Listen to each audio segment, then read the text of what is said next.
नमस्कार दोस्तों। आज और लेकर आ गए हैं एक बहुत ज़्यादा इम्पोर्टेंट क्वेश्चन। ये क्वेश्चन मैक्सिमम टाइम हर एक साल छोड़ के एक साल में पूछा जाता है और एक बहुत इम्पोर्टेंट क्वेश्चन है। ये 6 नंबर या 10 नंबर में ये क्वेश्चन मैक्सिमम टाइम पूछा जाता है। कैरेक्टरिस्टिक्स ऑफ ए काउंसलर, ये याद रखिए, ये बहुत इंपॉर्टेंट क्वेश्चन है और इसको जितना ज़्यादा आप एक्सप्लेन करके लिखेंगे उतने ज़्यादा नंबर आने के आपके चांसेस रहेंगे। तो क्या क्या होती है कैरेक्टरिस्टिक्स एक काउंसलर की, हम सीधा सिर्फ प्रोसेस पे आते हैं, वन बाय वन डिस्कस करेंगे। सबसे पहले understanding of self and awareness of self thinking impact. इसका क्या मतलब है? इसका मतलब ये है, जो काउंसलर है वो खुद को समझता है, साथ के साथ वो ये भी समझता है कि मैं जो बात बोलूँगा अपने काउंसली को, तो मेरे बोले गए विचारों से उसके माइंड पे क्या इम्पैक्ट होगा। ये एक मोस्ट इम्पोर्टेंट कैरेक्टरिस्टिक्स है, ये याद रखिए। किसी भी काउंसलर के लिए एथिकल्स और उसके रिलेटेड कोई भी जो कैरेक्टरिस्टिक्स है वो नॉन नेगोशिएबल है, कि जब तक उसमें ये सभी कैरेक्टरिस्टिक्स नहीं होंगी वो अच्छा काउंसलर नहीं बन सकते। तो सबसे पहली कैरेक्टरिस्टिक्स है कि वो खुद को भी समझता है और अपना जो काउंसली होगा उसको भी समझेगा कि मेरे द्वारा बोले गए विचारों का उस पर क्या इम्पैक्ट होगा, वर्डों का क्या इम्पैक्ट होगा। Means understanding of self and awareness of self thinking impact. Point number 2, advance listening skill. अगर आप एक अच्छे साइकोलॉजिस्ट या काउंसलर बनना चाहते हैं तो एक सबसे इम्पोर्टेंट जो प्रोसेस है वो है advance listening. Advance listening means कि ऐसे सुनना कि जिसमें सिर्फ आप सुन रहे हो विदाउट जजमेंटल। आपको जो सामने वाली पार्टी आपसे बात कर रही है, जो आपका काउंसली है, वो आपको अपनी चीज़ें बता रहा है। आपको जैसे कि मान लिया उसने बताया कि मैं बहुत ज़्यादा नशा करता हूँ, तो एक नॉर्मल पर्सन होता है वो यही डिसाइड करता है कि दारू पीने वाले आदमी ख़राब होते हैं। तो ये क्या हुआ, जो उसने उसको इंटरप्रिटेशन दिया ख़राब होते हैं, ये क्या हुआ, उसकी जजमेंट है। तो जो एक अच्छा काउंसलर होगा वो कभी भी जजमेंटल नहीं होगा, वो एडवांस स्किल्स लिसनिंग स्किल्स के साथ होगा, जिसका पर्पज़ होता है कि वो सुनेगा विदाउट जजमेंट। वो सुनेगा सिर्फ आपको, उसका कोई वो इंटरप्रिटेशन नहीं करेगा उसके द्वारा बोली गई बातों का। Demand process of negotiation and problem solving. किसी भी अच्छे काउंसलर या साइकोलॉजिस्ट की एक इम्पोर्टेंट कैरेक्टरिस्टिक्स ये है कि उसकी जो इंटरनल फीलिंग है कि वो प्रॉब्लम सॉल्विंग को एक्सेप्ट करे या प्रॉब्लम सॉल्विंग को ध्यान में रख के ही सारे प्रोसेस को डिस्कस करे।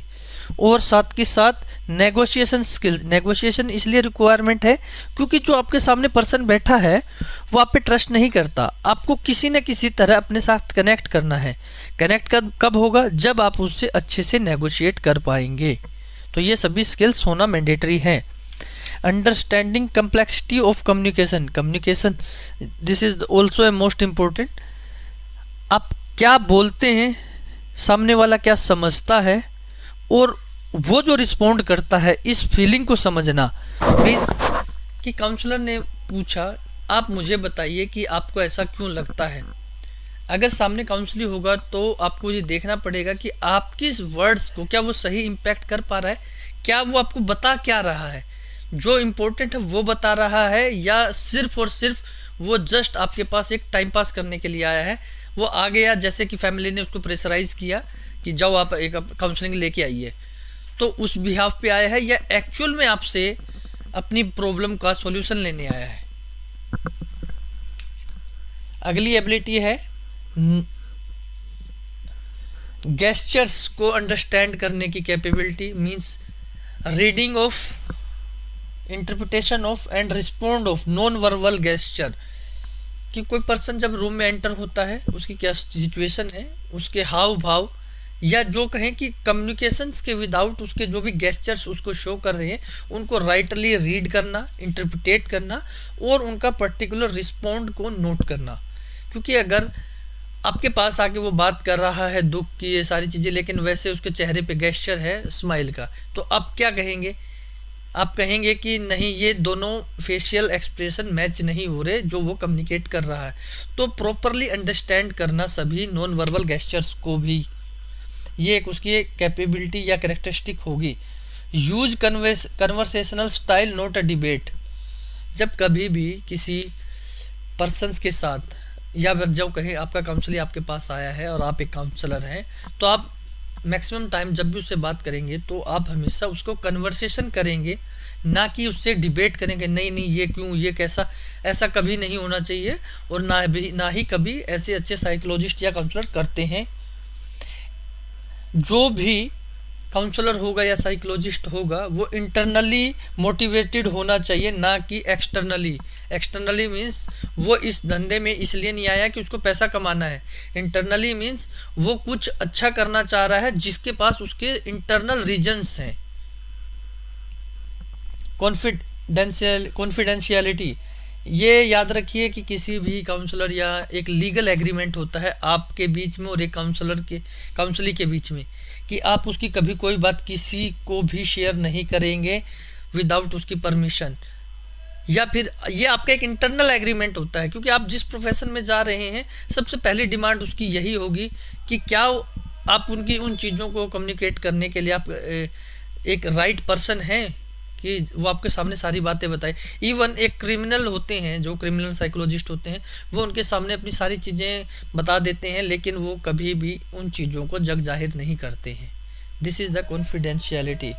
एम्पैथी, विदाउट एम्पैथी आप जब तक सामने वाले की सिचुएशन को ही नहीं समझ सकते, आप कभी भी अच्छे साइकोलॉजिस्ट नहीं बन सकते। Empathy means understanding of others from your side. आप आपको छोड़ के दूसरे की साइड जाइए और अंडरस्टैंड कीजिए कि उसकी रियल सिचुएशन क्या है, उस सिचुएशन में वो कैसा फील कर रहा है, उसे हम बोलेंगे empathy. Credibility achieved by honesty. देखिए, सामने वाला आदमी आप पे विश्वास कब करता है, जब आप उसके प्रति ऑनेस्ट होंगे। तो ऑनेस्टी एक इम्पोर्टेंट कैरेक्टरिस्टिक्स है किसी भी अच्छे साइकोलॉजिस्ट या काउंसलर के लिए। ये देखिए 2 बेसिक्स हैं, जैसे नॉट रेसिस्ट, ईगोसेंट्रिक्स नहीं होना चाहिए। नॉट रेसिस्ट मीन्स जैसे देखिए किसी भी प्रकार के भेदभाव को मानने वाला नहीं होना चाहिए, चाहे जात पात का भेद हो, रंग भेद हो, या किसी अमीर गरीब का भेद। तो ऐसे जो पर्सन होंगे जो वो कभी भी राइट डिसीजन या राइट सॉल्यूशन प्रोवाइड नहीं कर पाएंगे किसी भी अच्छे काउंसलर को। तो इसके लिए ये सभी इंपॉर्टेंट चीज़ है। ईगोसेंट्रिक नहीं होना चाहिए, क्योंकि देखिए ईगोसेंट्रिक पर्सन होगा तो वो किसी न किसी बात पे उसकी ईगो हर्ट होगी, क्योंकि सामने वाला पर्सन है वो आपके सामने बात करने के लिए आया है, तो उसके कुछ ऐसे विचार होंगे हमेशा जो सामने वाले से कभी भी अच्छे से मैचअप नहीं होंगे।